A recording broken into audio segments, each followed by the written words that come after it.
derpa. Doot doot. I'm doing a sound test. Watching the little arrow go on my Audacity thingamajabber here. Herpa derpa derpa derpa derpa. Derpa derpa derpa derpa Mark.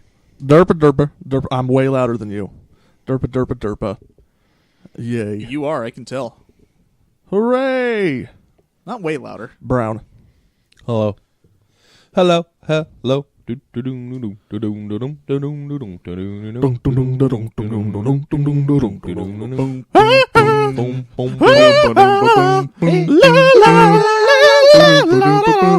My name is Brian and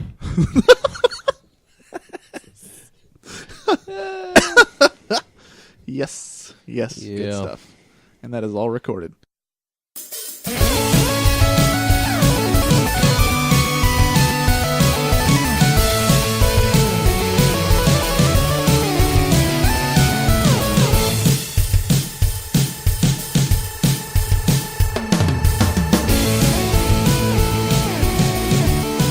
Hello and welcome to episode 14 of The Frozen North, your source for the best that story-focused gaming has to offer. My name is JJ, and I'm here alongside my two buddies. He's got 99 problems, but a gaming podcast ain't one. It's Mark. That's true. I'm your buddy, not your co-host. Well, I'm both. Dan. You are both. You know what? Thank you for calling me your buddy. I appreciate it. I feel recognized. You're welcome. Can I get a howdy, y'all? Howdy, y'all! There it is. There it is. And check out his sweet KDR. It's Brian. KDR, baby. That means like, what does KDR mean? Caitlin D. Oh, Russell. You ruin the whole joke when you do that. Man. I really don't know what KDR means. Because I always give you crap about being a bro gamer. Is that Kill-death ratio. Kill-death ratio, that's right. Yes. Great, now I look like the Yo, bro. Yo, Oh, well, you know what? backfired. Kind Yo. of. Well, hey, bros, my You've been KDR. using Well, your bro console more than us lately. Yeah, I've been using my... I have. And you know what I've been playing on it? Crunchyroll app. yeah. What are you using that for? So, watching anime. Nice. Nice. Been watching Sword Art Online. Well, anyway, bros, my KDR is going to go through the roof tonight when I get home and I'm strapped in. I don't even know how to be a bro gamer. Yeah, right. He does a good job of hiding it. He does. I mean, I played competitively on StarCraft, but that doesn't mean I'm a bro gamer. I don't know that I'd call StarCraft. I just remember when you were locked in your house playing freaking Call of Duty for a like day or two. a half a day. And I said, Brian, too much Call of Duty results in the lack of the Call of Booty. Yeah, it's true. It is true. It's true. Right? I believe that to be true. All right. So, here we are, episode 14. Should be a good one. We got a lot of stuff going on today. Hopefully, it is an excellent one. Absolutely. Well, why don't we get right into what we've been playing? You know what? I'm going to start today. I have been playing Bioshock and Crunchyroll app. I got an Xbox 360 for Christmas, and I got a handful of games, and I honestly just set it up like we're recording this on Sunday. I just set it up yesterday on Saturday, so I have family in town, so I just haven't had the time to. Hey, 2004 called. Or 2005 called. Nice. Yeah, you got me there. They want their Good Christmas presents back. You gonna keep going with that? I don't. Didn't he say he was buying one a few months from now? Yep. Yeah, I'm That's buying so one. I'm weird. not getting one for Christmas 2005. You're right. So you're spending money and I didn't. So Ah! you got me, man. Dang it. I'm totally losing this one. Oh, man. I don't know what's going on. I know. Well, you already have an Xbox. Yeah. I'm excited. I mean, the first thing I did when I got it was I went on Amazon and I ordered 3 RPGs. Nice. Yep. Sounds like JJ. And I'm stoked. Stoked. Lost Odyssey, Tales of Vesperia, and Blue Dragon. Cannot wait. Oh, Crack man. into those, man.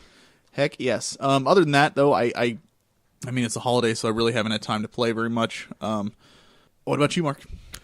Well, last Sunday I played The Walking Dead Season 2, Episode 1, and it was excellent. Good. I'm giving it 2 thumbs up right now. As good as season 1 so far? Definitely as good as the first several episodes. I don't know if, you can't compare it to the finale, really. So Yeah. it's definitely up there, yeah. Nice. And also played a lot of Far Cry 3. I did see you on Steam a lot, cracking Really? into that. It says I have 92 hours, but that's not accurate. Oh my god. That's because I had the launcher running. Yeah. Oh, I was going to say. Gotcha. All right, Brian. Oh, man. Beat Hitman. I was going to say that about Hitman. It's an old game. Took me a while, but got that done. Would you say you hit it and quit it? Bam. Okay. Beat that. Still continuing my slow roll through Killzone. I think I'm close to the end. Started playing Suikoden 1 on my handheld. Solid. Enjoying it. I'm also playing a different game that's pretty scary that we'll get into. I can't reveal it yet. Oh, But yeah. I'm playing that game. And then also, I happen to...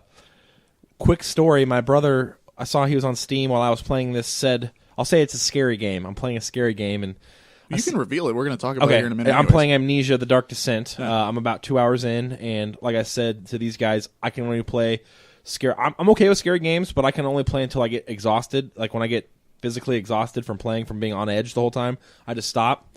Well, as I was playing Amnesia, the little Steam bubble pops in and says, my brother's playing Lego Lord of the Rings, and I'm like, okay, that's weird. I know it was on Steam on sale on the Steam sale, so. I messaged him. I'm like, hey, is that game any good? And he just, all caps, like, oh my God, why have we not played these games? So I downloaded it and started playing to see what all the fuss was about. And now I am like 7 hours in to that. Lego And you're getting Lord all the of other ones? Rings. Yes, it is. it is that good. It is that good.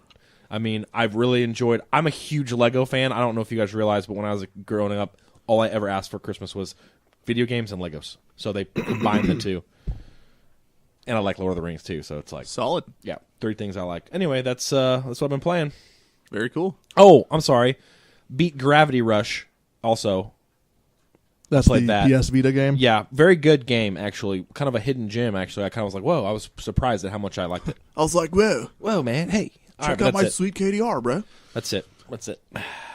And we should also mention you've been playing Suikoden because in 2 episodes we're going to be doing a review on it. Woo! Yep. So, Yes. And I first like one. to I really like to play long RPGs on a handheld because I can spend some time with You don't like to play them upstairs? I can spend time. Well, my girlfriend plays Candy Crush like it's like if she wins, she's going to save Oh yeah, the because world. the 2 games are so similar. Well, hear me out. So when we're upstairs watching TV, I can just break out my handheld and play for hours, and spend quality time. How you going to play Suikoden and watch TV at the same time? I don't understand the issue. Cheapening the experience How? completely. Yes, I agree. If you can explain to me how the experience is being I'm going to cheapened. watch TV when I play Mass Effect 3. Okay. Watch TV the whole time. I don't Yep, understand have how the that's- volume blaring I on never the said TV. my volume was blaring. Your face is blaring. I can recount the How- exact plot. How loud does the PS Vita speakers get? Pretty loud. And I wear earbuds too, so Oh, were you wearing them when you were watching? back, Back to to the the Future? I was. Were you I always wear earbuds when I play my handheld. both ears? Do you really? Yeah. Because earbuds I can hear if Heather talks to me, I can say, hey, what's going on? But still get the full effect of the sound. I'm a guy who likes to be immersed in games. I don't know what you guys are talking about. Yeah, so you play handhelds. Nice. I don't understand how that's any different. It's just like having a TV that's really small. God, it's ridiculous. I'm getting the We're not talking about this right now anyways. I don't understand. Because that's later on. How are you following the plot of Back to the Future with earbuds in? I'm not watching the movie. That's Why are you more worried about Back to the Future? I'm just trying to piece it all together. I'm not I'm just actually trying to watching them. understand. I'm just kind of like I'm absorbing Episode the 14, movie. you're still trying to understand Brian. Give up, dude. It doesn't true. work. Give up. That's true. We had some epic arguments over this past couple weeks. God, so don't just- even yeah. get me started on your ridiculousness. It's not ridiculous. Ugh. A little bit. No. Over text while I'm working, yes, I give you that. Oh but my gosh. if I can actually articulate my arguments, they make perfect sense. If you can articulate your arguments, I will jump off of a building. All right. That seemed like a very harsh attack That's on not. me recently. That's not really like an incentive for you to articulate. I don't want to jump off a building, to be honest. So please don't. Let me just tell you. All right. So what we're gonna do real quick is we every time we do an episode, we kind of have a hard time thinking of what game we want to play because There's so many. yeah, when we first started doing this show at the very beginning, I would just be like, hey, pick 3 games and we'll put them all in a pile and kind of just see who wants to play what, and that'll be it. And every now and then I kind of like come up with a new way to kind of devise how we're going to play what and stuff. And so basically this time the idea that I came up with was I basically was just like, Mark, pick a genre. And he said first-person shooter. And, well, he just said first-person, not first-person shooter. And we all chose Call of Duty. Not really, because that's bad. Brian chose Call KDR, of man. Duty. My KDR is Does like not totally surprise me. tanking it. Is that good? If It's my KDR totally is, tanking it. I don't know how it works, okay? You got to talk about, like, how much you prestiged and stuff. Oh, man. Oh, yeah. I did this really cool move in the game, and it totally prestiged me. Did you shoot someone? I did a backflip. I know Brian definitely prestige like I 3 did times in his bedroom game. I did a His really upstairs hey, game. Whoa, last whoa, night. whoa, Whoa. guys! Kids. I'm trying to tell you about my prestige. He's got his upstairs Whoa, game and his hold on. downstairs game. I know, but the way you just said that I was know. very, very adult. Okay, hold on, guys. I want to tell you about Call of Duty. How I did a prestigious move. I did a prestigious move. I jumped off the balcony and sniped somebody. It was very prestigious, so I prestige. All right. Are you done? Brian, you are the All most prestigious person I know. Thank you. I'm I'll very give you regal. that. I'm very regal. So, he said first person is what he picked. So basically, we each picked for each other 3 games, and then Brian picked 3 games for me. To choose. I picked 3 games for Mark, To and choose. Mark picked 3 games for Brian. To choose. So out of the 3 games that Brian picked for me, which were Bioshock, Half-Life, and Crysis, I chose Bioshock to play. Mark, what about you? I choose Dead Island. What were your 3 choices first? Oh, you want me to say all 3? Yeah, if you don't mind. He gave me Dear Esther, The Elder Scrolls Oblivion, and Dead Island. And I chose Dead Island. All right. Brian? Mark decided that he was going to be a real beep, and he gave me Condemned. Yeah. Amnesia: The Dark Descent.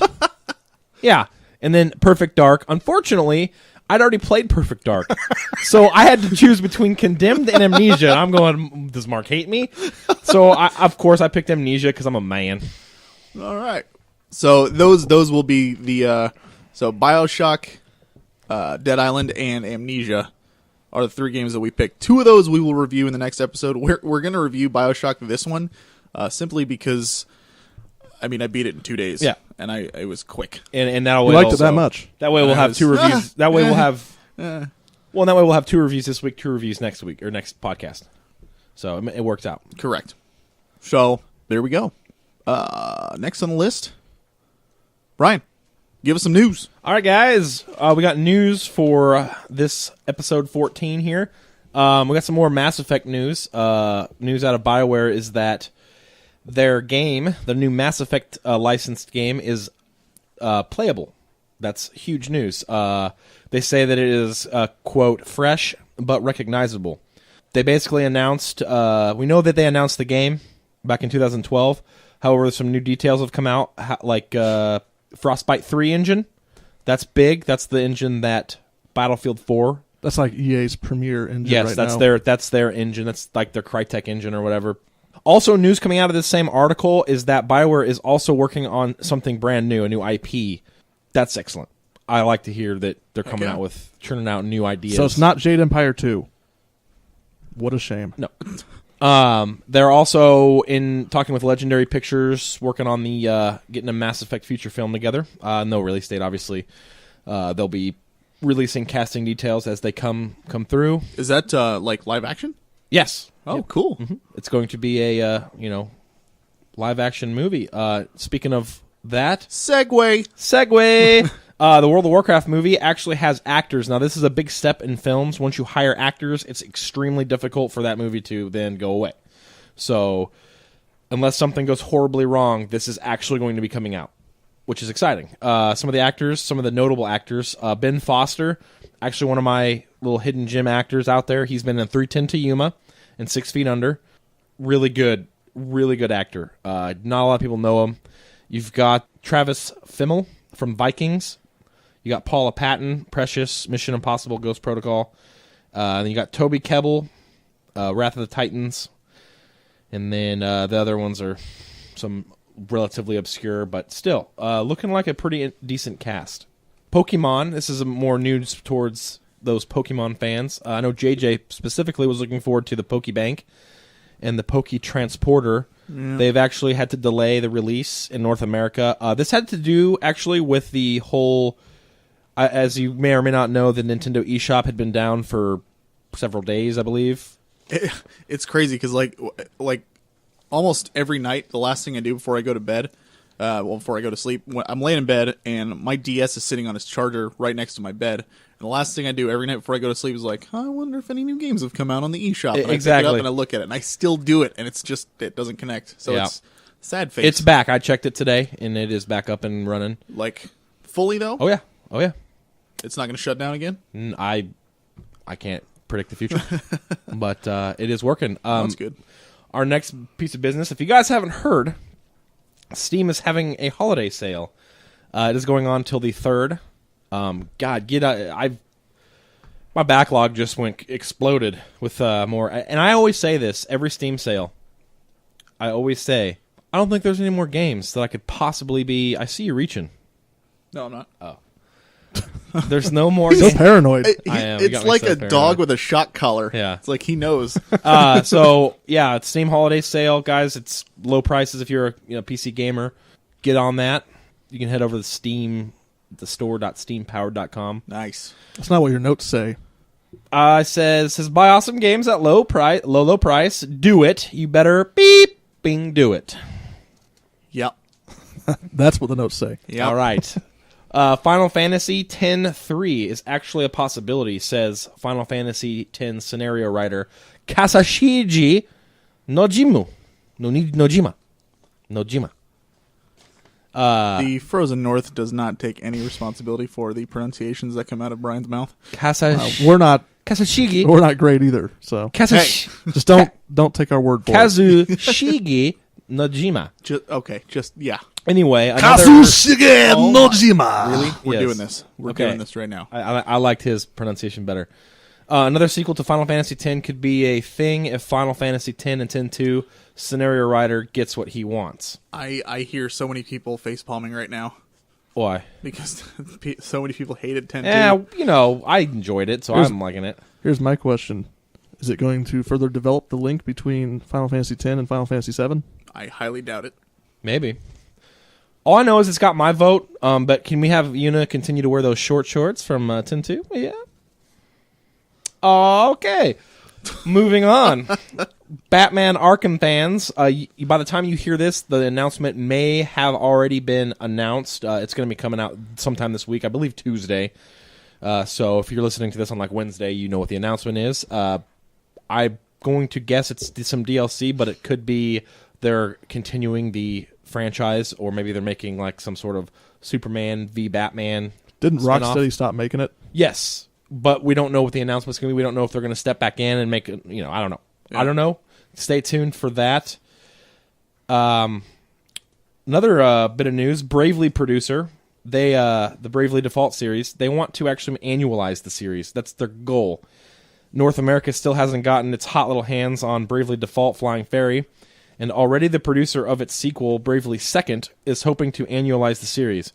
In a recent interview with Dengeki via Siliconera, what was that rolling eyes for?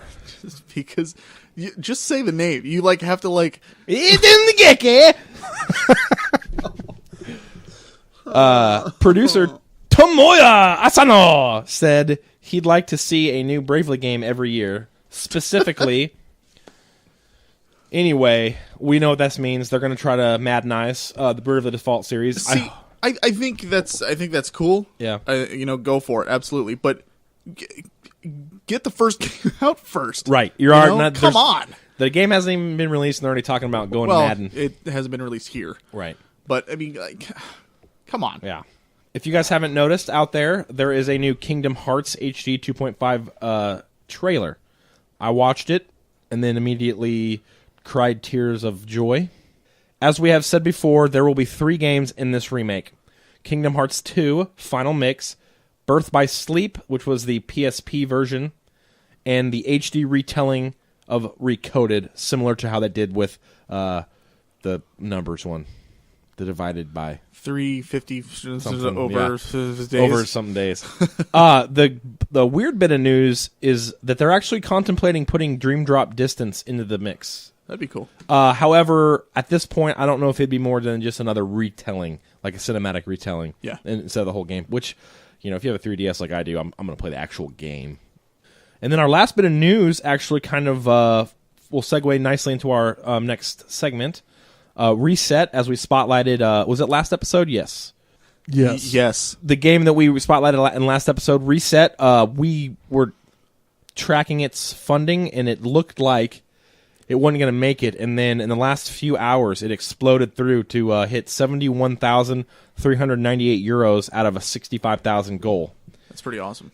It's developed by a Finnish studio, as you know, and they are going to be going forward with it. So that's pretty exciting. Yeah, it's great. Yeah. So, I mean, all because of us and our... I mean, it was definitely. That was literally, I think in the notes it said, "Thank you, the effing podcast. Thank you." That's what it said. Oh, that is crazy effing absolutely right. podcast. All right. Is that all we got? That is it for the news, all we guys. got. I'm Brian, and I'm the news guy. Thank you, Brian.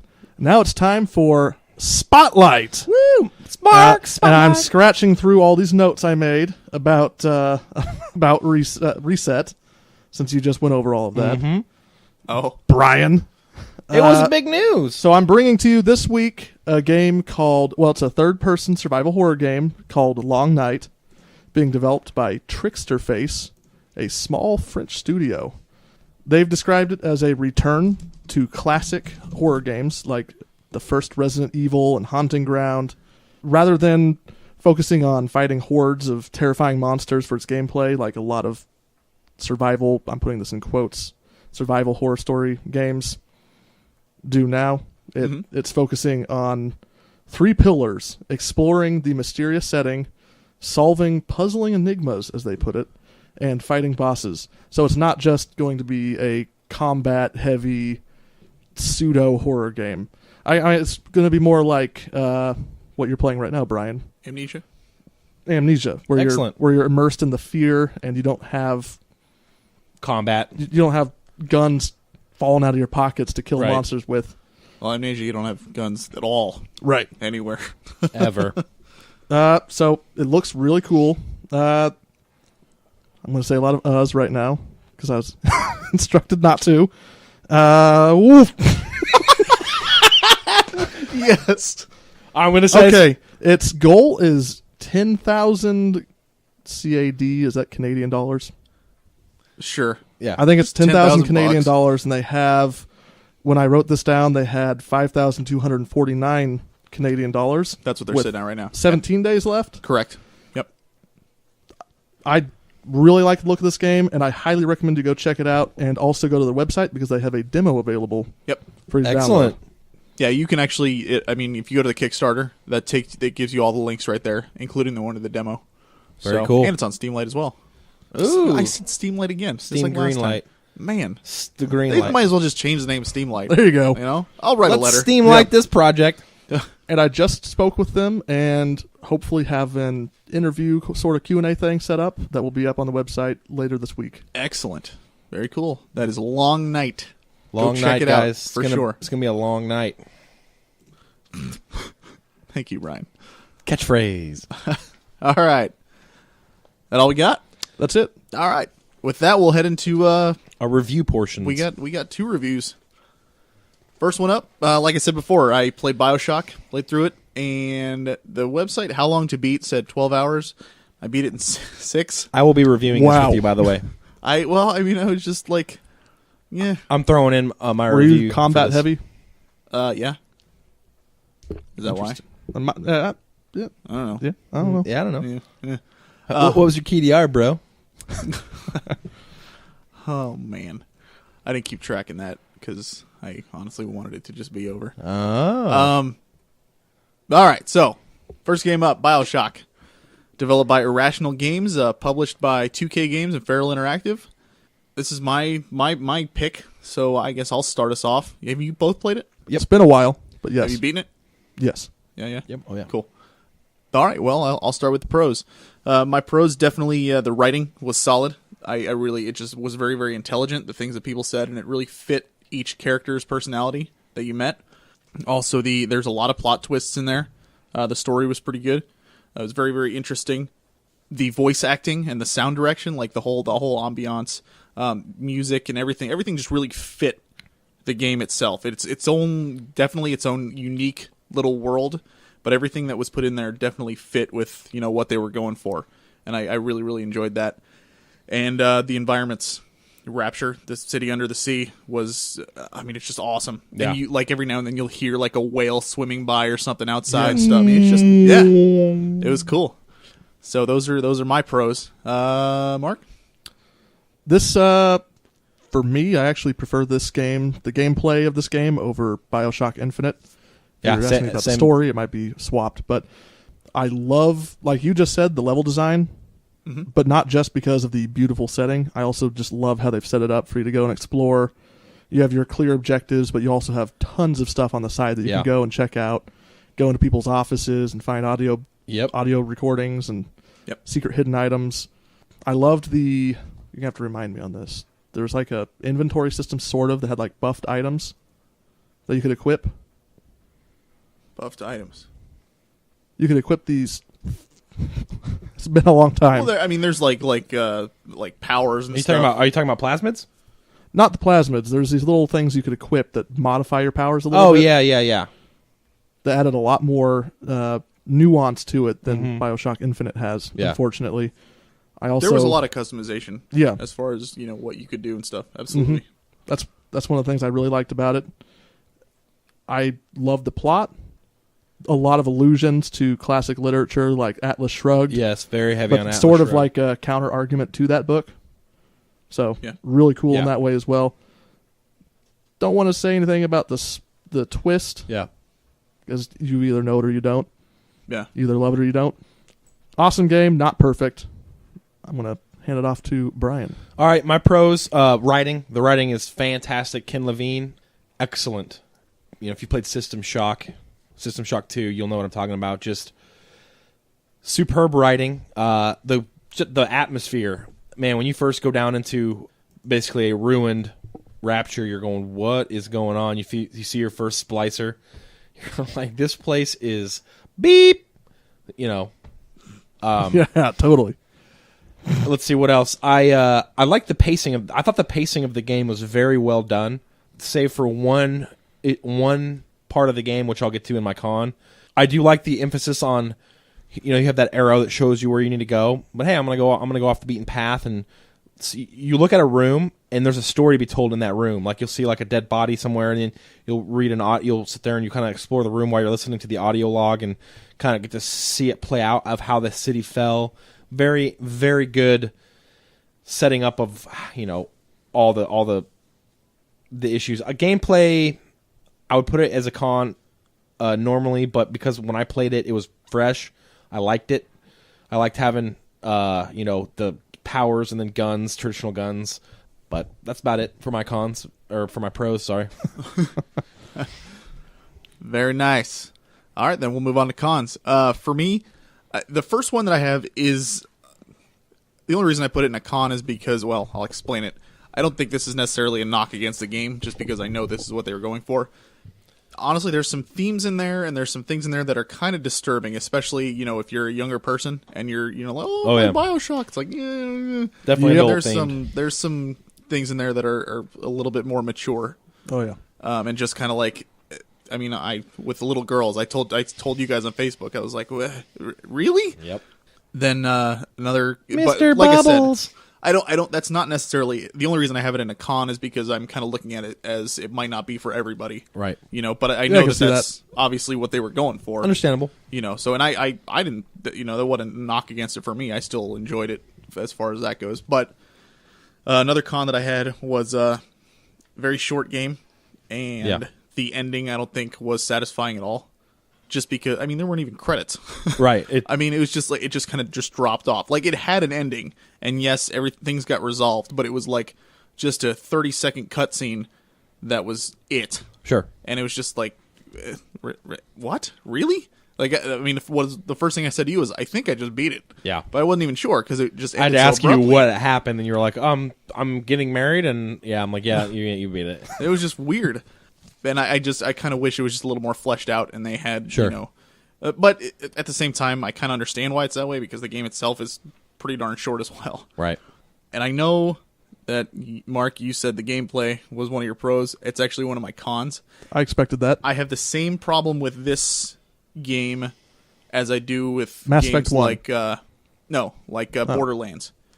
You're running around, you're shooting, you got all this action going on, and in the midst of all this action, while you're trying to concentrate on one thing, you've got somebody talking to you, or you've got a recording playing in the background, and it's like there's two completely opposite things that are going on. Mm-hmm. Like, I want to sit back and I want to enjoy the story and listen to, the dialogue and stuff, but I can't because I got 3 dudes climbing on the ceiling, splitting their faces open at me, trying to shoot me with some crap. And it's like, hold on, wait, let me get something one at a time, Like those scenes where you're locked in a room and you've got just the glass in front of you and you see something happening was awesome. Like the one with the where you're behind the glass and the girl is in the room and the poison gas comes in and Yep. she writes the number in the window as she's dying. Oh yeah. I was like, dude, that's awesome. I mean, not that she was dying, but I mean, it was She's just dying awesome. just like the production values and Right. how they came up with that and everything was very, very cool to see. But there was just not enough of that stuff Sure. in there. And I wish there was a little more, and I wish it kind of defined both sides as far as the action and the storytelling rather than mixing it so hard together. The audio log style storytelling is very controversial right now. A lot of people like it. A lot of people don't like it. I do like it. I just don't like it mixed in so much with the action. Like, That's just why so people in don't your like face. it, because they're like, well, when do I like the story to be given to me, not have to go find it and then listen to it. So I see what you're saying. That's all I got for cons then. I'm going to say some more pros. One of the things I like about this game that is not so much in Bioshock Infinite is the way you can, in this game you are rewarded for plotting it out, deciding how you're going to approach an encounter with an enemy. You can conserve your ammo, and you're rewarded for doing so because you have more of a certain type of ammo, and you're more powered up for later on. Versus Bioshock Infinite, where you're basically handed ammo all the time. Oh, I spent half the game just with my wrench. Yeah. Not Nice. even using ammo. See, I Yeah. love that. I love that. Yeah. So that's another con or pro for me is the way you are rewarded for playing smart instead of it just being really a casual experience. On the other hand, the hacking was kind of dumb. Yeah. Yeah, it was a little weird. It's just Yeah. a mini game you have to play nonstop Yep. all the time. Yep. Kind of like the hacking in Mass Effect. Mm-hmm. Eventually, I got to a point where I just had so much money that it didn't even matter, and I was just like, I'll just buy the stuff full price. Doesn't even really Exactly.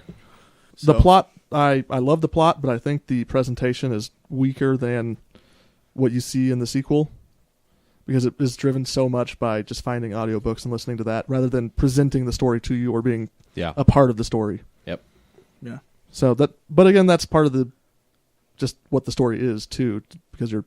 So coming really, into you're the like more of like a aftermath. pro-con kind of guy. I don't know. It's kind of a pro-con. This is how I feel about the game. Should we call 'em Yeah. Like, That's- there's enough good in there to keep you playing. Yeah. But there's some issues with it. Oh yeah, it's a flawed game. That's a lot of Sure. cases with, especially the first in a series. Yeah. So, Mass Effect. So, Yep. I mean, So those are my pro cons. all right. Pro-cons. I really only have one con. Okay, 2. It's easy on normal. I know people are Yeah. always like.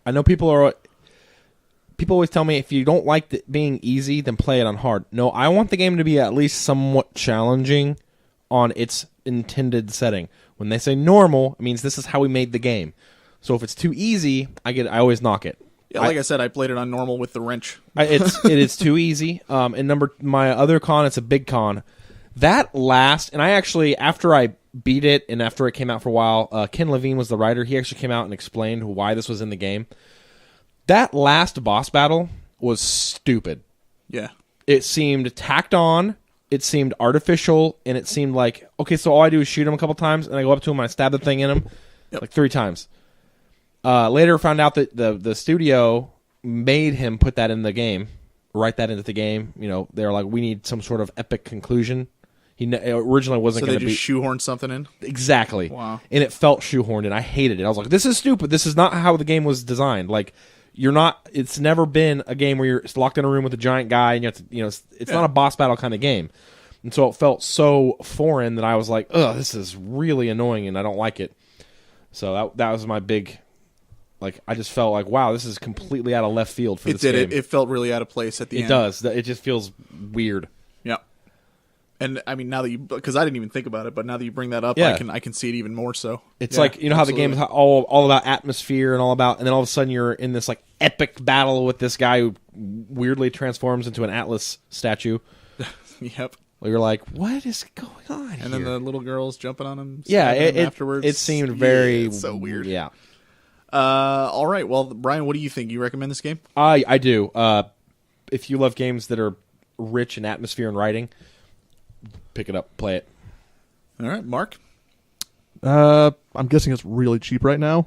Yeah. So it is. yeah, go pick it up. I think you Come can on. get 1 and 2 for like $10 or something. Yeah. So I don't know anything about the second one, but pick it up. Come on. It's a classic, sort of. I It's a pro con. Another pro con. I can't decide, you know? I agree with Mark. I think at the price right now, it's definitely you should pick it up. If you listen to the show and you're kind of into the same games I am, like heavy RPGs and big time JRPGs and that kind of stuff, you're probably gonna end up feeling the same way about it than I did. It definitely, like the first couple hours, I even told these guys, I was like, I don't know if I'm gonna be able to finish this thing. Brian and another friend of ours, we went out to lunch yesterday, and they kind of sat me down and we were talking about it, and they were like, just push through, it gets better, blah blah blah. And, I just motored through it last night, and I was surprised that it was so short that I beat it, which is another reason you should check it out, because there are so many people that do like it. It is such a beloved game, and even if you don't like it, it's so short that you'll just blow through it anyways. Yeah, it's not like an 80-hour RPG that you hate and you're going, Exactly. ugh. Yeah, you're not sitting there like, when is this going to end? Like, I got to a certain point, and I was like, well, you know what, I'll check a guide, see how close I am to finishing it, and I was like, oh, that's it? So I just motored through it. So I say, yeah, definitely check it out, just because it's a classic, and even if you don't like it, you can still say, yeah, I played it and I beat it, and, come to your own conclusion. So. Yep. Well, all right. So, next game we got, I'm pretty sure Mark has not played this one. I have not. So he will be opting out. We initially were not going to do any reviews on this episode, actually. But since Brian and I had both recently just finished this game, like, a week, 2 weeks ago? Yeah, a week ago. We were like, oh, you know what? Screw it. Let's do it. Throw it on there, yeah. Final Fantasy 2. Not Final Fantasy 4. Final Fantasy 2. The one from Japan. Yes. Developed by Square Enix. Squaresoft. Well, yeah, but they own the The new rights to company, it. right. I'll just say Square. Square. Published by Square as well. So this is one of the, for Final Fantasy fans, this is definitely one of the most controversial titles in the series, as far as, is it good or not. And I after playing it, I can see why. For sure, because it's not like the other games at all. Why don't you go ahead and start with your pros? Okay. Pros for me, I thought that the story was, when I try to play these games, I try to put myself in the time. Yeah, you have to think of it as this came out in, The story was rather good for when it came out. I mean, it was definitely a step up from the first one. Yep.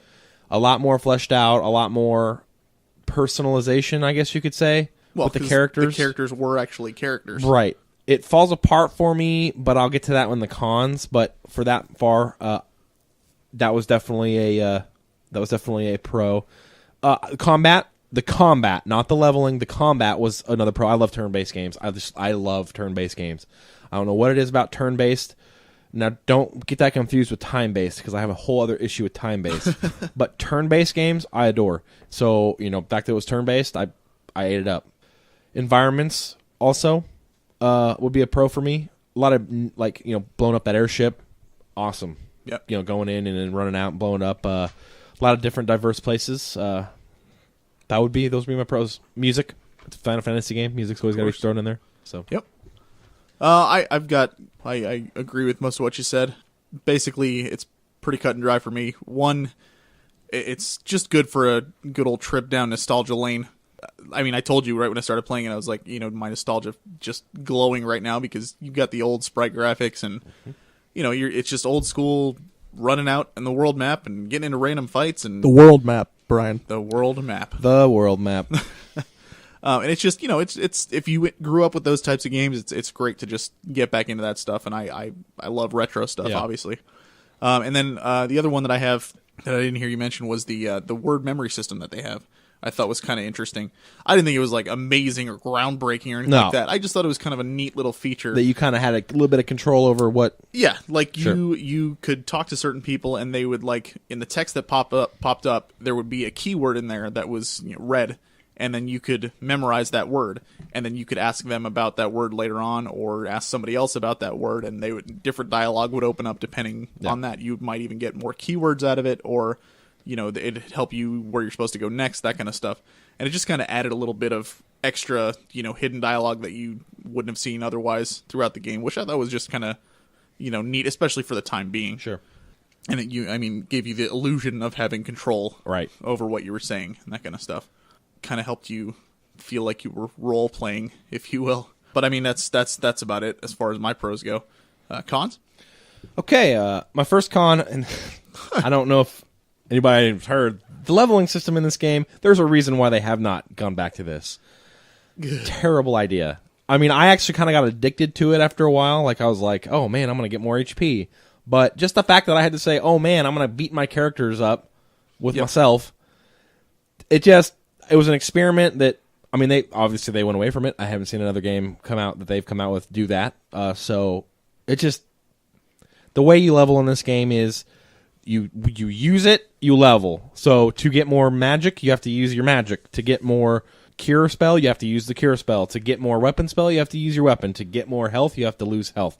You can kind of see where I'm going with this. It's a Skyrim, an Elder Scrolls leveling system, and a turn-based game. Does not work. So essentially what he means is like you'll be in a battle and you'll want to raise your hit points, so you'll just beat the crap out of your own party. Yes. You'll ignore the enemies completely, and you'll just raise your hit points each battle just doing that, and then you'll go heal, come back out, beat the crap out of yourself again, over and over and over again. It's a waste of time. It just it slowed the game down for me a lot. Absolutely. I would say the other con is JRPGs always do this. Most always. The end boss? When I always facepalm when the explanation for there's an emperor in this game, right? And you take him down and you think he's dead. It's a JRPG, so no, he's not dead. But in this game, he comes back in a hideous form and just says, I am back from hell, and I'm not just looking to take over the world anymore. I'm looking to destroy everything. And I'm like, no! Not again. Every JRPG, and then you descend into This is like early 90s, though. But what I'm Remember saying that. is you can see where the what's the word I'm looking for? Template for JRPGs came from. Yeah. You descend into pandemonium, and you're like in crazy town, and I just... Look, I love JRPGs, maybe not as much as you two, but I'll always be pissed off if they go into some convoluted bullshit. Sorry, I cuss, but beep. I hate the convoluted stuff where it's like, there's no explanation for it. I'm just back from hell, and now you have to stop me again. Randomly, I'm raising this giant city from the hell. I understand. It's always a con. It's always a con for me. So absolutely. That it? That's it. All right, I got two as well. One, mine again was the leveling system as well. I'm just gonna add one last thing to that though. Yeah. I didn't like how it could either make the game seriously easy if you just spent all your time grinding, or seriously hard if you didn't do anything at all. Then you wouldn't be ready and you would do zero damage and crap and everything like that. So you literally there was no point where I played and I was like, this feels just right. It was always either super hard or super easy. Yeah, overpowered or, oh crap, I'm getting beat. Correct. It wasn't just like, I want to play through the game and, I'll just go through Have a steady difficulty curve. Correct. Yeah. It was just a really, really... the whole system was just bad. Awful. It really was. I'm glad they never went back to Yeah. it. But it was, they tried something new and failed miserably. So, and my other con is one of your pros. The character development... Honestly, yes, it was a step up from Final Fantasy 1, but I really didn't care anything about these characters. And to be honest, I think part of that comes from the leveling system because I spent so much time doing this, leveling and all this stuff. It slows Half the time game I didn't down. even know where I had left off because I was spending so much time grinding. Yep. And it was just like, this is I totally get Fantasy it. 2, So, well, what do you think? Do you recommend it? No. However, if you are a huge, and I mean huge, JRPG fan, and for some weird reason you have never played it, then yes, I would recommend it. But if you're like, hey man, I kind of like JRPGs, what do you recommend? I would never recommend this game to you. You have to literally be a hardcore gamer to want to play this game. If you're not, you're going to probably want to come back and punch me in the face, like if I recommend this to you. So no, I'm going to say no unless you're like us and you're huge gamers, especially JRPGers, and then for some weird reason you haven't played it yet. Then I would a tentative. Even to you guys, tentatively, yes. Be warned. That's all I'm saying. There's a big old asterisk next to it. Yeah. Yep. I agree 1,000%. I think that this cries out to a very specific audience. I think absolutely the only people I would recommend this to, and I mean, I wouldn't even have to recommend it to them because it's already going to be on their radar. Right. People who are going to be taking a journey like you, where they're like, Correct. I want to beat all the Final Fantasies. Yes. You're going to play it, so you know what? I'm going to still warn you and be but like, if somebody walked up to you like, not going to be fun. Hey JJ, I'm kind of getting into JRPGs. Are there any you would want to recommend? I would not say exactly. Final Fantasy You're not 2. going to be like no, because then they'd be like, I don't want to play JRPGs ever again. Yeah, exactly. Exactly. I would not. So it's just another one of those games where if you're gonna play it, you already know you're gonna play it. You got to be hardcore, man. But I'm not gonna tell a person Absolutely. go out of your way to check this out. No way. And that's coming from a Final Fantasy fanboy. Yeah. Oh yeah. So It's a rough one. that's that. All right. With that, let's move in to our top 5 Top for the 5. week. All right. The top 5 things we're looking forward to in 2014. Woo! Brian. Okay. Why don't I start with you? First, before I start say number 5, I'm going to say honorable mention. JJ has it. I'll say it when he comes to it, but there's an honorable mention on here that JJ's number 5 that I forgot about. Oops. But my actual number 5 is Titanfall. Big mech battling, crazy. Just looks stellar, guys. I mean, what else can you say about it? If you've seen some of the screens, I'm so curious. Looks amazing. I'm so curious about if there's a campaign. Like, I know that sounds weird. That's the main reason I didn't put it on my list, is because I haven't heard anything about the story. I know that sounds weird. People are like, Titanfall's supposed to be a multiplayer game. I don't play. I play Halo for the single player. Yep. You know, like the campaign. What did I tell you guys? Bro gamer? My Bro. my Well, I can't say that about him because I'm the same way. Don't you me? That's my catchphrase. Well, But that's one of my catchphrases. Titanfall looks excellent. Is it one of your catchphrases? Yes. Okay. I'll say this: if it has an excellent campaign, then it's going to be definitely a shelf keeper. But if it's just multiplayer, I probably will lose interest. But still, I'm looking forward to it. It does look beautiful, for Yeah. sure. Honestly, if I heard something about the story, I probably would have. Yeah. You know, it would have been up there. Let's be real. I mean, I'm pretty sure that they're going to just tack on a campaign. Sans Call of Duty Battlefield 4, where it's like, well, we'll put a little campaign in there for the. Battlefield has a campaign? Yes, it does. Really? It does now. Yeah. Yeah, it's Wow. very. It's not good. It's not good. It's basically like, well, let's kind of give a little bit of something for the. Is it just It's- like play it's- these maps in order? It's very No, cinematic. It's a cinematic. It's basically Really? to show Yeah. off the engine. Yes. Okay. All right. They just make ridiculous set pieces Yes, and exactly. explosions and Gotcha. But I think I have a Interesting. feeling that that's how Titanfall's going to go, because I know they're really gearing it towards multiplayer. But I just kind of hope that the campaign is actually like engaging. Yeah. I'll go next.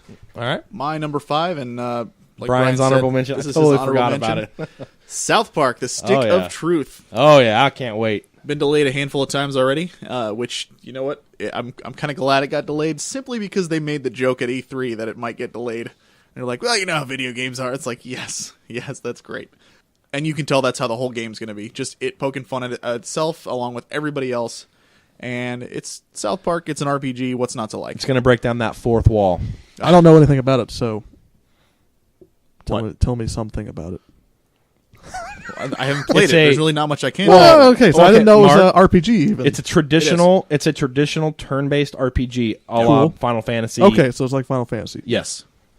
But it's in the style of South Park. And- like, for an example, That actually has me really excited. I was- No, it has so Cartman is a wizard, right? Yes. Yes. He casts fireballs by lighting a match under his backside. And, well, you can get the rest I of the gotcha. picture from I there. gotcha. Okay. And it has a world map, everybody, Woo! or a Yes. South Park Park town map. Town map. Yeah. Hey, that's still pretty awesome. It is awesome. Yeah, I can't wait. Because apparently Trey Parker and Matt Stone are very big, like, Yeah. JRPG fans Yes. and love the old school stuff. So, I mean, that's knowing that is behind the wheel is It I'm has so excited summons. for it. It has summons. If it gives you an idea, you can summon like Mr. Hanky. Yep. You can summon Big Gay Al. I can't wait. It's Yeah. gonna be awesome. So Mark, what's your number 5? My number 5 is Thief. Another one I forgot about. Yeah, come on. Give Come me a on. high five. That was Okay, a here's great the high one. five. I'm not going to look. And you missed again and again. Well, you know, Those were okay. 3 high out of fives. 6 ain't bad. Okay. Okay, so this game is from the studio that made Deus Ex Human Revolution, which was an incredible game other than the boss battles, which were outsourced. They were. So it was outsourced. kind of like a Bioshock situation almost. They felt really where weird. it made no sense in the context of the game. However, the stuff that they actually made in that game was fantastic. And Thief is another series that was formerly an Ion Storm video game. So I'm really excited for a resurrection of that. There are some concerns I have, but I'm still really excited. Can't wait for it. Nice. Brian, number 4. My number 4 is Metal Gear Solid 5: The Phantom Pain. An open world Metal Gear Solid game, guys. Yeah. Yeah. It looks pretty awesome. It looks. I'm a huge Metal Gear Solid fan. Have been for years. Definitely looking forward to getting my hands on this. Continuing the story, you know, Snake is old man now. Snake is old man. Even though he's only like 35, but Fox Dyes really aged him. I'd like to see if this is his conclusion in the series, you know. Or maybe the miraculous cure for Fox Dye. I don't know. Very nice. My number 4 is Tales of Xillia 2. Ooh. I mean, I don't know what else I can say. I really like the first one and can't wait for the second one. I reviewed it a while ago, and this one looks like it's shaping up to be pretty good too. I love Tales games. Like I said, I just got Tales of Vesperia on my 360. Can't wait to dive into that. And I reserved Tales of Symphonia, the HD ones coming out. Which, oh man, that's such a great game. I can't wait to go back and replay that. But yeah, Tales of Xillia 2, my number 4. Mark. My number 4 is The Division. It's Nice. an Ubisoft game. I don't know much about it. It's in the same category as like Titanfall and Destiny, in the sense that it's got this weird blended single-player multiplayer Yes, thing yep. that nobody's really explained to us. So I don't know what the game's going to be, but it looks really good. It's set in a post-apocalyptic world. That's all I know. Yeah. I can't say much about it. It looks awesome. Yep. Yeah, the graphics are blow away. Awesome. Thank you for that. You're welcome. All right, Brian. What's your number 3? My number 3 is a Destiny. It's Destiny. I mean, Bungie's making a. When they showed off that demonstration at was it E3, where that was like how they showed how like the world events happen, like the thing got dropped in. I mean, that was awesome. Yep. Apparently, more details coming out. Like there's several different planets. This is another one that's been delayed quite a few times. It's got like a September Something like 2014 But slate. But yeah. man, it looks like it's going to be worth it. Oh yeah. Oh man, I don't know why it's not on your list. To be honest with you, JJ. Because I don't know anything about the story. Do you? Fair enough. Do you know anything about Tales of Xillia 2 story? Or I know it's an RPG, so it's going to rely heavily on Well, we story. know there's going to be a story in this. Yeah, but I don't know anything about it. Fair enough. I mean, if I see a freaking RPG, a JRPG, that's, you know, the fanboy in me is going, Gotcha. woo! Woo! Exactly. See? But yeah, Destiny guys, it looks Bungie-esque, so it's gonna be pretty crisp. Probably very similar type combat to Halo. So yeah, definitely on my list. Excellent. My number 3, Kingdom Hearts 3. Solid choice. Going to be, well, hope it's going to be great. I mean, there's no question I'll have a PS4 this year. Well, 2014. I'll definitely have one. With all this stuff coming out, I mean, there's no question. And Kingdom Hearts 3 is just going to be, you know, continues the whole story.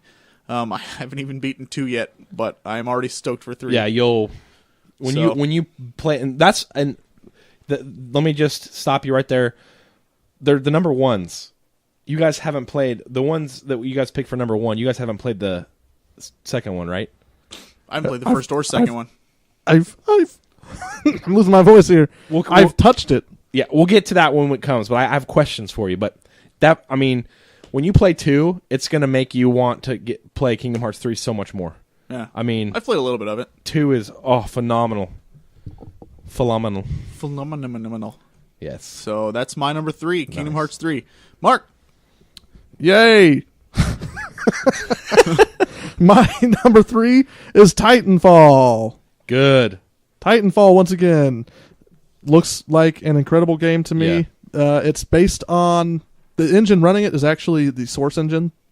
The engine that Half-Life... Is it Source or Source 2? It's Source 1, but Source it's heavily 1. modified. They said it's like Gotcha. 85% original code. There's dinosaurs in the game. If I you did follow notice that screenshot. Our own FN podcast Twitter, you'd know that there's dinosaurs in Yeah. the game. They've not talked about it, but there are. And it's going to have this weird, like I said earlier, mixed multiplayer, single player storyline. Like drop in, drop out kind of action. Exactly. Right? Like you'll get a little bit of plot, and then you're dropped into this multiplayer combat setting, and then you get more plot at the end. Maybe, I don't know. It's really... It looks intriguing. It looks intriguing. really cool, but we don't know much about the plot. Right. So it's hard to talk about. Number 2, Brian. Number 2, Kingdom Hearts 3. I have played Kingdom Hearts 2. I think the only ones I have not played are Dream Drop Distance. Dream Drop Distance, 358,000 days divided by 2 over 4 days. That one. And I also have not played Recoded. But I will be doing that because they're going to be dropping HD 2.5 here coming up in this 2014 year. But Kingdom Hearts, I'm a huge Kingdom Hearts fan. I love Disney and I love Final Fantasy. So, At least you're just high-fiving for no reason now. I Just love 'cause you those wanna things do it. too. I grew up on Disney and I obviously, we're a gaming podcast. Mark, you so haven't beaten a single Kingdom Hearts game yet. I've only... Exactly. Hey! Go ahead, defend it. I got a question. You like to say things make you want to punch kittens. Kingdom Hearts 1 made me want to punch kittens. They Will the fixed- second one? No. I don't know. I haven't played Mark, through they it. made Kingdom Hearts 1.5 Final Mix. They made like Kingdom Hearts 2. The combat's better. Everything's better. Basically, all the stuff you complained about, they fixed. The Tarzan part? Yeah. Tarzan part's still in there. But it's fixed. How's it? Okay. Fixed. Fixed It's less it. Tarzan-y. They fixed it. But yeah, Kingdom Hearts 3, it looks incredible. I hope they add some Star Wars stuff to it now that they own the rights. Maybe even some Marvel. I mean, that'd be like a nerd. That would be a nerdgasm if there ever was one. I have heard rumors that they might look into the Star Wars thing, which would be cool. No, they own the rights to Marvel too. I mean, I think the Marvel would be a little bit more challenging, but More still. awesome. Yeah, but God, can you imagine if you were playing a Kingdom Hearts 3 game? It's got Disney characters, Final Fantasy characters, Marvel characters, and Star Wars characters. It's like That's exactly the noise. it's like I would do. that kind of noise. Where does he come up with this stuff? I don't. Those are some good noises. Just high five him again, would you? There you go. Okay. All right. That works. All right. That's my number 2. All right. My number 2, Bravely Default. I mean, we talked a little bit about it before. Mm-hmm. I can't wait. I mentioned it before. It's gonna be awesome. Love the art. Which what's his face is leaving. Can you say his name for me? I can't. Please say it. Nope. I'm not going to. Oh. But it just, I mean, it looks cool, and to be honest, like, it definitely looks like it's going to have that old school feel. I'm pretty sure there's a job system in there, and just, I love me some classes, It's and definitely a picking my homage. party and all that stuff, and when a new game comes out that has that kind of stuff, I just get, I start making noises that Brian makes. So, yeah, Is that what you do? that's what I start doing. So, yeah, that's my number 2, Bravely Default. Can't Excellent. wait. My number 2 is Destiny. High five. High five. Slap hands. Slap hands. Destiny is a video game made by Bungie that doesn't have Master Chief in it. Correct. Yep. That's why I'm looking forward to it. Yeah. Solid. There you go.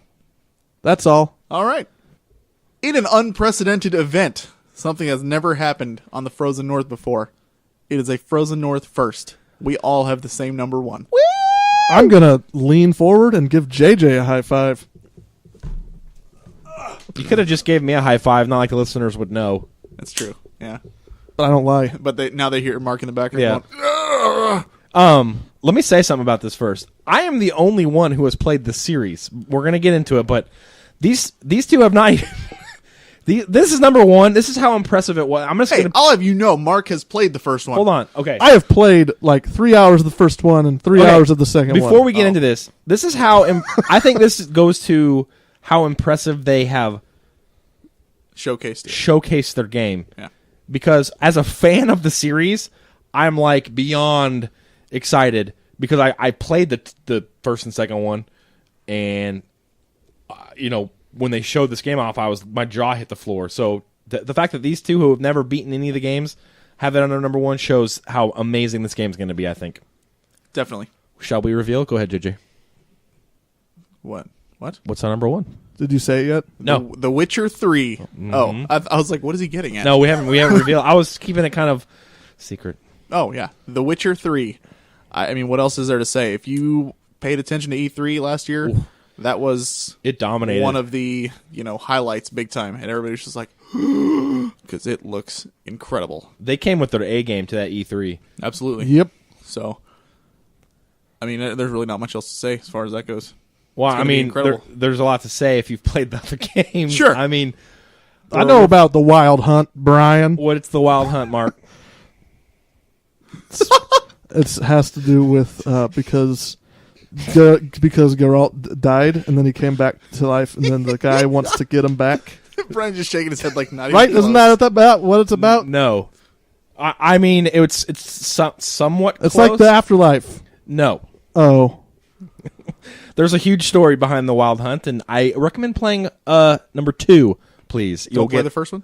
The first one has a little bit about it, but number 2 actually has an entire... We'll review those eventually. Yeah, but 'Cause I want to play them. I won't give anything away, but the Wild Hunt has to do with there's a certain... dude hanging out in the basement. No, think of it as like... Yeah, I can't even go into it without ruining it. Just play the game, and you'll understand what the Wild Hunt is. It's extremely intriguing. Sounds good. Yeah. All right. So, there we have it. Our top 5 things we're looking forward to in 2014. Mark's looking at me weird. He is, yeah. Why? I was wrong. I mean, you weren't totally wrong. You just were off base a little bit, but There are details in there. sure, you had some of it right. I mean, All right. Well, 20% right. why don't we go ahead and move into our emails? should we? We got 2. Let's see. Here we go. First one comes from Isaac. He says, "Hey guys, just started listening to your podcast a few weeks back, and I wanted to say that I love your show. It's great." Thank you, Isaac. I have 2 questions. 1, I just recently finished Final Fantasy 13 and really liked it. What did you think of it? And 2, I will have a choice to soon play another JRPG as I'm getting ready to finish Final Fantasy 4 DS. I have the choices of Final Fantasy 2, 7, 8, 10, 13, 2, Kingdom Hearts 1.5 HD Remix, Xenosaga 1, and Xenosaga 2. Definitely Final Fantasy 2 is what I recommend. And he said he already played Xenoblade, so that won't work. Man, I mean, I'm a huge JRPG fan, and I can't go from a huge game like Final Fantasy 13 into another one. I wouldn't be able to do that. Yeah. I needed a break after that game. I enjoyed it. I thought it was okay. It was just a little too... I'm not really a big fan of the Final Fantasy on rails. Yeah. But it was I mean, it was definitely beautiful to look at. Just like Mark. Thank you. I am beautiful. I don't know how to respond to single way. that. Oh, boy. Had too much Red I need Bull. a grown up. Yeah, no shit. Oh, there it is. There it is. Yes! There's mine. A Frozen It North slipped first, out. everybody. JJ got on me all the time Slipped for out. letting the I've S-bomb. cussed one time. You have cussed one time. I have, yeah, on So- purpose. Yeah. When I was talking about Tipo and Oh, Tales of Zillia. God. Oh, God. Yeah. Don't even get me started on that guy. So, I mean, I responded to him, and I kind of told him that I tend to like the older ones. He doesn't have 6 on his list, so I'm assuming he's already played it or he has no Yeah. interest. And if it's that you have no interest, you need to check yourself because it's amazing and it's a great game. Yep. And if you have played it and you're just looking for something else, then out of those, I would say do 7. What were some of his on his list? I want to see if Final I can. Fantasy 2, 7, 8, 10, 13, 2, Kingdom Hearts 1.5 HD, Xenosaga 1 and 2. Well, if you haven't played Kingdom Hearts, and do that. But if But it that's has Final Fantasy characters in it. I would say, because he hasn't played 7 or 8, and there's a lot of characters from that in there. I would say play 7, to be 7, honest. yeah. But since he also mentioned Xenosaga 1 and 2, I when I emailed him back, I was like, if you haven't played Xenogears, play that Xenogears first. also, yeah. Because that game is, oh man, it's great. It'll give you it'll give your brain a workout, though. I was actually going to fire that up if I had chosen a different path than Suikoden, but instead I picked Suikoden. Solid. So, Mark, what do you think? Final Fantasy 7. Yeah, I agree. I think that's a consensus. Yep. Get that one. Mark that one off your list. You won't be sorry. And don't give up when you get to Wu Tai and Yuffie steals all of your materia and you can't beat the boss. Yep. Which is really easy anyways, Mark. Yeah, I went there as soon as I could go there, so I wasn't leveled up at all. Yeah. Oh, totally. He's got Final Fantasy 2 on the list. Just listen to our review earlier. Yeah. Play it only if you want to play all the Final Fantasies. Yes. Don't play it just because you're like, I want to play a new game. Yeah, that's not a good one to start Because with. you'll be like, nope, never playing video games ever Yep. again. So, and then we kind of went back and forth a little bit, but he sent me another one that I was kind of just kind of curious to get your guys' thoughts on this. He said, I forgot to mention, do you think I should buy Yoshitaka Amano's The Sky, The Art of Final Fantasy? It's basically just an art book that has a bunch of it in there. What do you guys think about art books? Like, do you guys usually go for those if you can get them? Or, I mean, for me, if I see like a collector's edition that includes something like that, I'll probably go for it depending on the price. I typically won't go out of my way to buy something unless it's like super cheap. He's saying it's $56 and it's about $600 or 600 pages of art. To me, honestly, I mean, if you're an art guy, that totally sounds reasonable. I mean, what do you guys think? For me, if it's an art book that also has some text in it explaining why they made certain choices, Yes. Yeah. kind of a behind the scenes about the game in general. Absolutely. I'm all about that stuff. I love that stuff. Especially if it's a series that you're really passionate about. Like, I buy up all the Suikoden crap because I love it. And I'll say, like, the Hyrule Historia book has a lot of cool stuff in there. Obviously, it's not an art book, but just because there's tons of pictures and stuff in there, but it has all the history and all the extra text in there and everything. And I think that's what would sell me for it. If it's just straight art, you really have to just be a fan of the artwork. That's itself. exactly. I was going to say, if you're a fan of the art of the game, absolutely. Like Go for it. Only art books I've ever gotten are from like Blizzard's like special editions, but I love their art, so I've always enjoyed them. I flip through them. They usually stay in my bathroom. They're like poop books. I take a poop, read an art book. I agree with that. Yeah, but as funny as it sounds, I agree with that. But it's a poop book. Just the fact that you guys are so straight-faced about this. That's because what do you do? Oh, What? hey, I totally just leave it in my I gotta go bathroom. spend 15 It's not minutes you in see the this? bathroom. You see this thing right here? He's holding up a tablet I put my notes together in the bathroom on the today. pooper. Yeah. But yeah, if you love the art, definitely get it and love it, live it, poop with it. Definitely. So, I like that. Poop all right, with it. Isaac. Thanks for the email. We appreciate Thanks, it. Isaac. And Keep on in gaming. touch. Yeah. Absolutely. And we got another one from Alex. Hi, Alex. I actually know Alex. Oh, hi. I haven't seen him in years, but my dad and his parents actually grew up together, and I mean they've been friends forever. We used to go up to stay with them every New Year's. This was when he was a kid. He's a few years younger than I am, and I mean I was a kid too, but he was a real little kid. I think the last time I was there, Final Fantasy 8 or 9 had just come out. So I mean it's been a while since I've seen him. Long time ago. But like I said, our dads are really good friends and they keep in touch. And my dad mentioned that we have this show and stuff, and he started listening to it. And let me see, here it is. It says, just want to tell you guys I love the show and it keeps me sane at work. Not even a huge MMO fan, but still very entertained about what you guys have to say. I thought I'd share with you that I actually bought an Xbox One, and let me just say I'm loving it. I agree with you guys that Kinect is kind of stupid and only fun for voice commands until I get sick of yelling at my Xbox. However, I do have Battlefield 4, which supposedly fixes problems online, but let me just say Dead Rising 3 is amazing. If you want a game where you can just jump in and don't take it too seriously, this is one of the best zombie killing games of all time. It takes itself about as serious as Saints Row and knows it. The impressive amounts of zombies on screen makes it impressive to look at.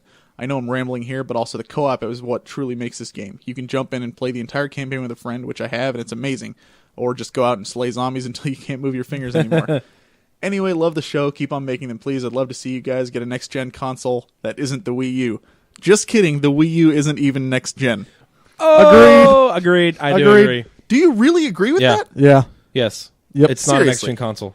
What? Hold on. No, see, and that's what the internet says, and I think that's a stupid thing to say. Next gen, it doesn't mean the end-all, be-all powerful machine. Next gen just means the next generation of that company's console, which it is. Okay, How is it not? let me ask you a follow-up question to that. If PlayStation 2 came out with the PlayStation 3 and it had the exact same specifications as the PlayStation 2, but they said, "Oh no, this has got a new controller in it." And it also is just called the PlayStation 3. I would consider it their next gen console. Yes, absolutely. It's a money grab. Absolutely. Yeah, that's fine, but it's still the next generation of that console. Oh, okay. In that it's okay, definition, that's all next gen. What do you let think me it means? let me say what I think we're trying to say. It is Nintendo's next gen console, which is an entire generation behind PlayStation and Xbox One. And I'm not disputing that. because it's Absolutely. definitely a jump up from the Wii. can you reread a sentence? I'd love to see you guys get a next gen console that isn't the Wii U. Just kidding. The Wii U isn't even next gen. It's a non sequitur because it is a next gen console, but it isn't because it's not.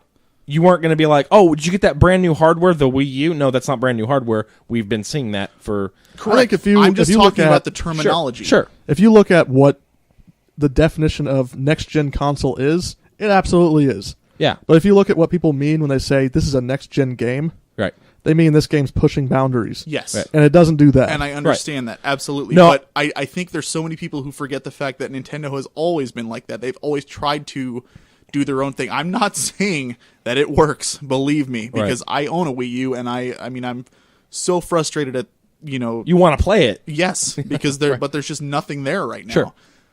But just the simple terminology, and when I Right. see people on the internet saying like it's not a next gen console, I know what Nintendo's it's next a gen hyperbole. I know Is what really they're it is. saying, and I know what you're saying. It is definitely a huge step up from the Wii. However, the Wii was behind, so it's stepping up to behind now. They're Correct, and I think that's why so many people, when they think about what next gen Yes. console they're getting, they say, "Well, I'll probably get the Wii U and right. a PS4, or Exactly. the Wii U and an Xbox One." Yeah. Which is how I know you're going to be doing that. Yep. That's what I'm doing. Yep. I'm sure Mark will see a Wii U sometime. Yeah. But I mean, I completely agree that it's nowhere near, and I like your explanation of it's pushing boundaries and stuff when you Yes. talk about a next gen game. Right. But in simple terms, next gen just means next generation, and in that, English, Sure. that's exactly what it is. It's Nintendo's next gen console.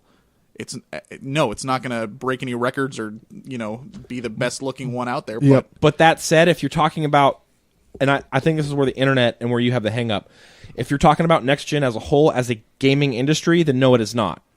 But if you're talking about specifically Nintendo, yes, it is. But if you lump everything in the same category, then no, it's not a next gen console. It is a current gen console for the entire industry. So However, we can just agree that it basically just depends on the situation you're talking about. yes, if you're talking about in the context of the That- entire industry, then no, it's not. But if you're saying, hey, is this Nintendo's next gen console? Sure, yes, it is. It is a step I think up from the Wii. there's some frustration in certain people Yeah. about how it's not pushing the boundaries that lends itself to hyperbolic speech.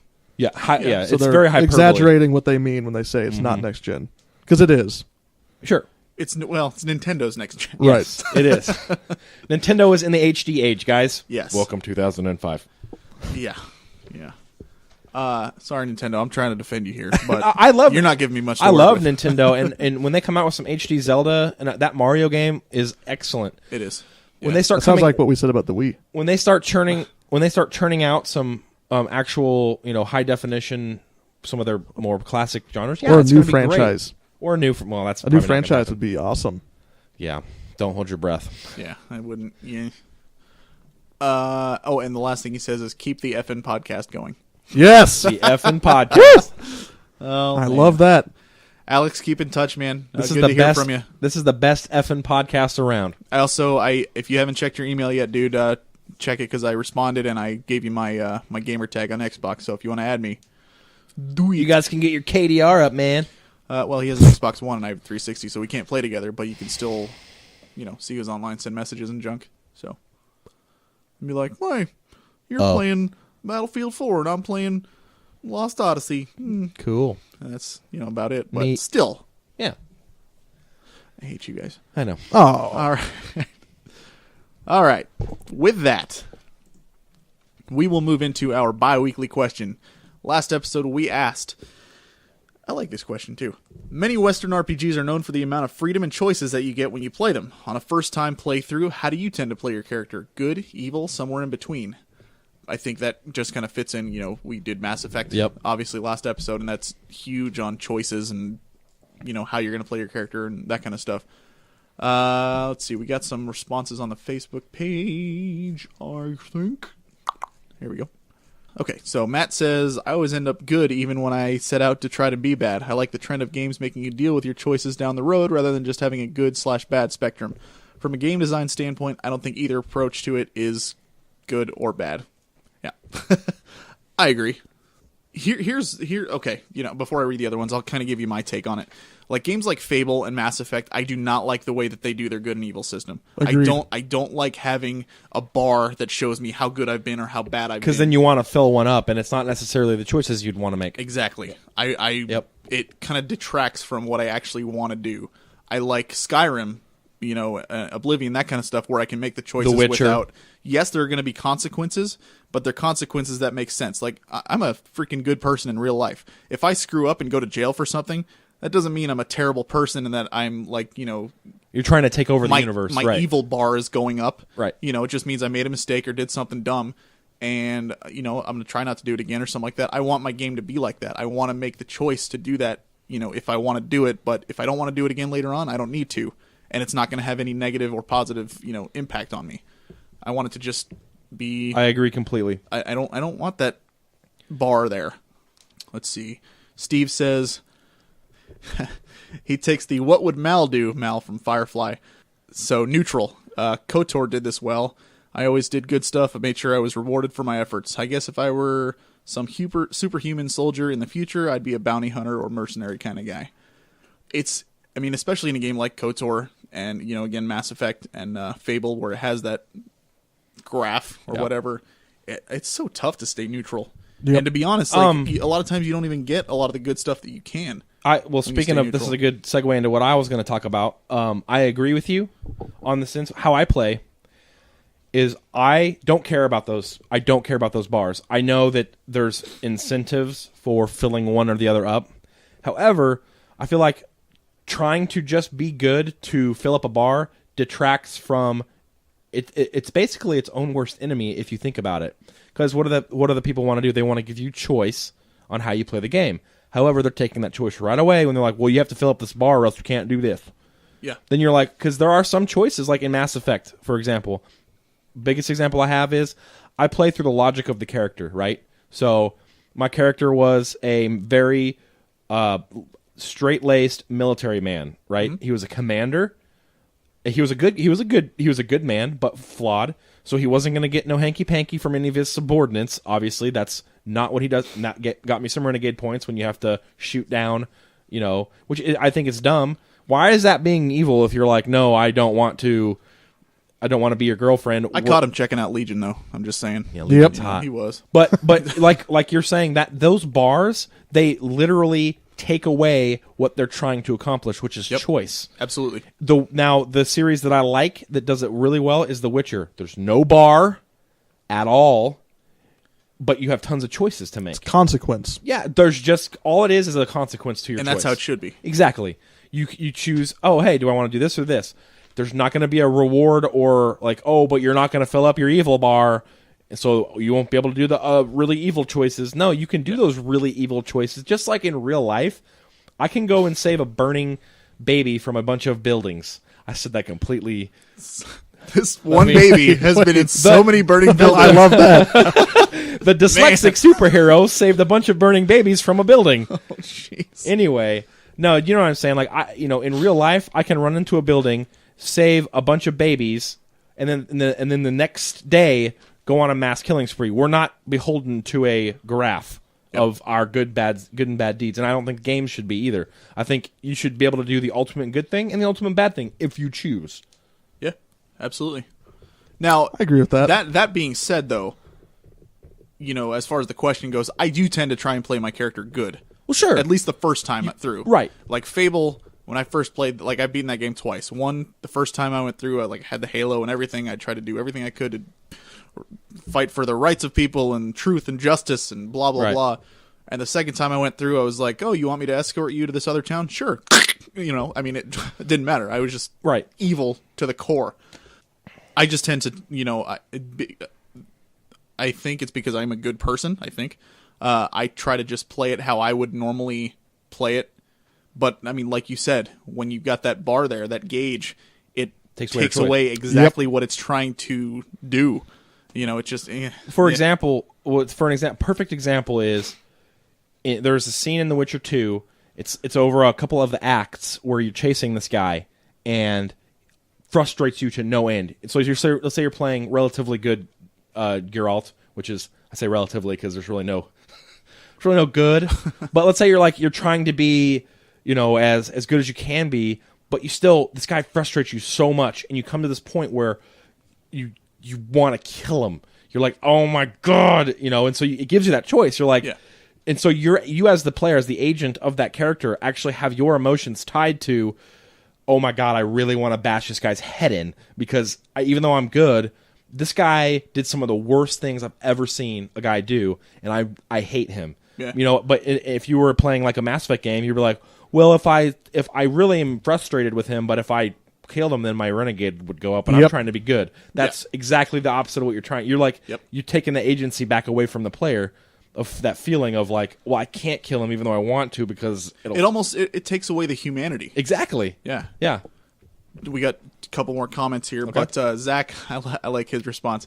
He says, always good. I just feel dirty being a douche is what I'll say, but it was another D word. Even if slaughtering a town in Elder Scrolls or Fable is endless fun. It is. Which it is, absolutely. Yes, until the guards come. Yeah, until they're like, oh, immortal. Yeah. Thanks. And Dave, I think Dave pretty much just hits the nail on the head right here. He says, always good. In these big open games, my character is an extension of me, and apparently I'm not a douche again, as I always behave myself.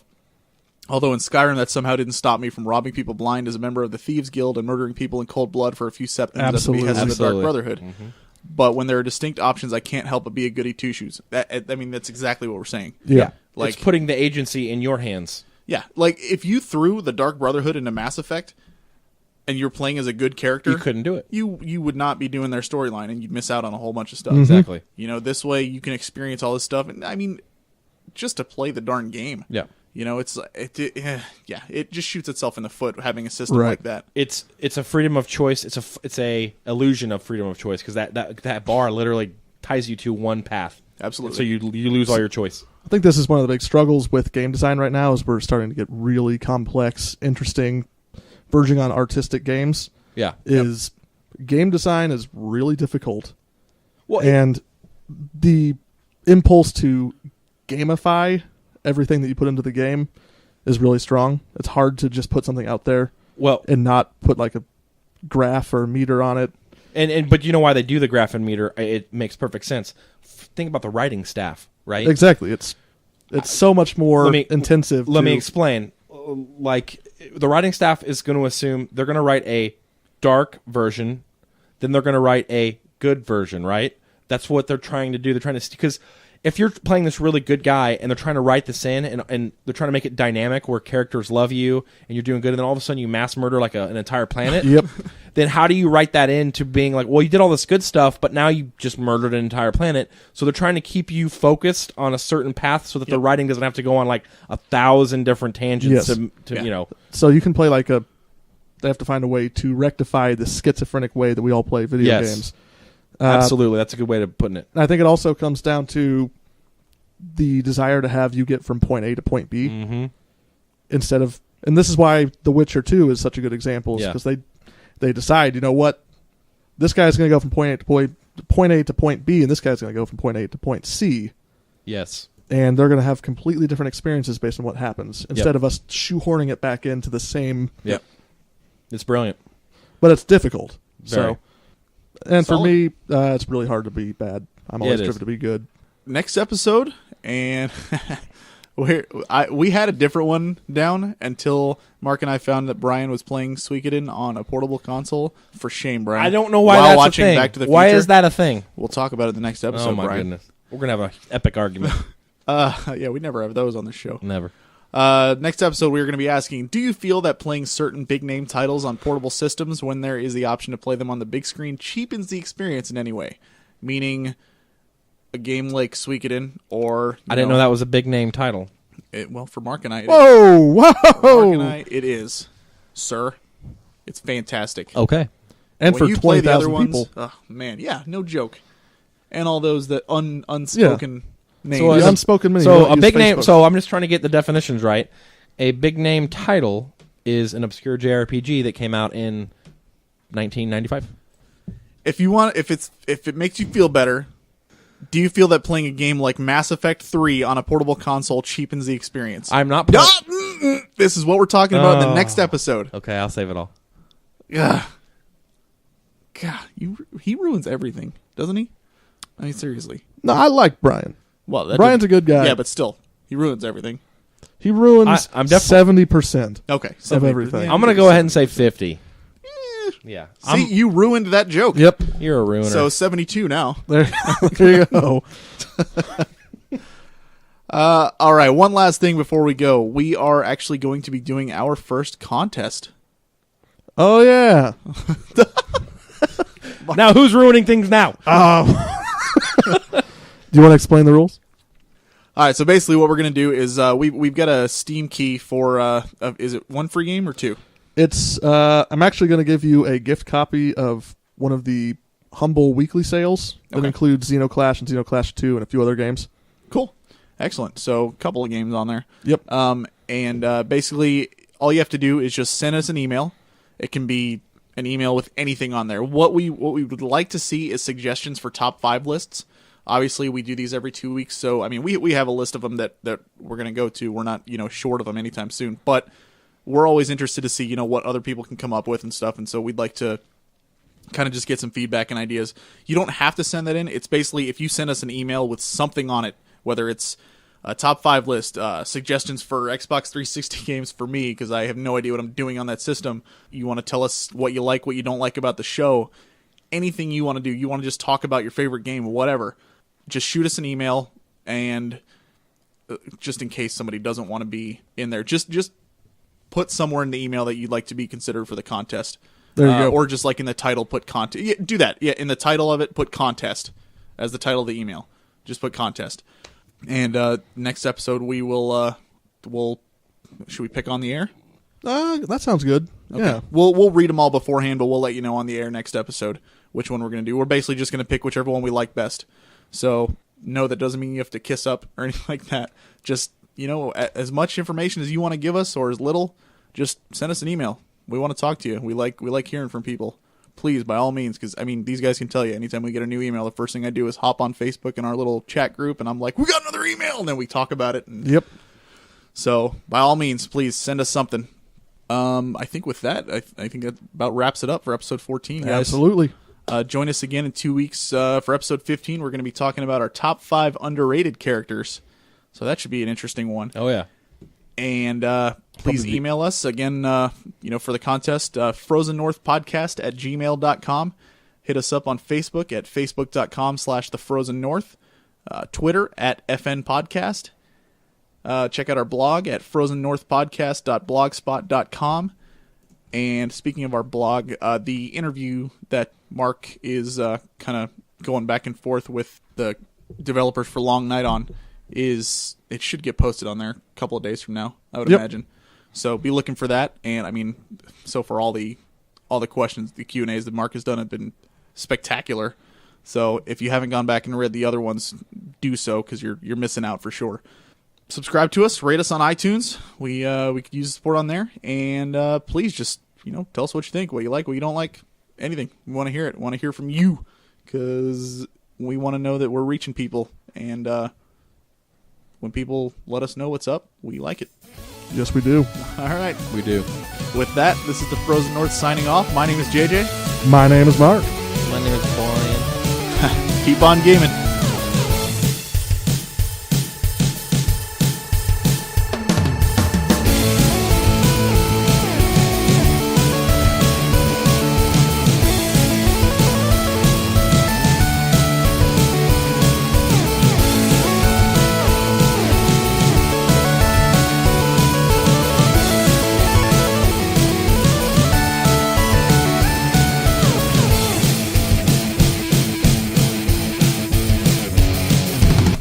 This song was made available via the Creative Commons Attribution License. The song, Somewhere in the Stars, was written and produced by SoundCloud user _TWC.